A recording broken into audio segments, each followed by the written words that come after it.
আর পড়ালেখা তো করছি ভাই হচ্ছে ওই যে মনে করেন মাটির ঘর তো ছিল, তো মাটির ঘরের সুবিধা অসুবিধা যে বাতাস চলে আসে একটু এই ইয়ে থাকে, যেহেতু কারেন্টও ছিল না, তো কারেন্ট না থাকলে কি হইতো যে আমার ল্যাম্প দিয়ে পড়তে হইতো, তো ল্যাম্পের ইয়েটা নিভে যেত আর কি। আর এই ডিস্ট্রাকশন, পড়ালেখার মধ্যে ডিস্ট্রাকশনটা কতটা ঝামেলা আপনি বুঝতেছেন।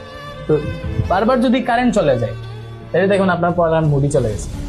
ওই টাইমে তো কারেন্ট এমনিতেই নাই, ল্যাম্প এমনি নিয়ে যেত বাতাসে, তো সাথে ওই যে গ্যাস লাইট রাখতাম লাইটে জ্বালাইয়া করতে পারি। তো এইভাবেই আর কি পড়াশোনাটা চালাইছি।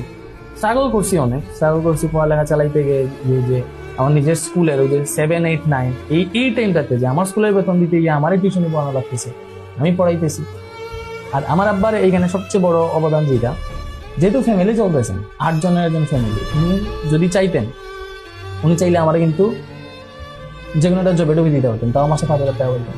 ওনার ফ্যামিলিতে একটু ইয়ে হইতো, উনি এটা না করাইয়া কষ্ট করে হইলো আমার পড়াইছে। তোমরা কয় ভাই বোন? আমরা 5 ভাই। এবং তুমি সবার বড়? আমি সবার বড়।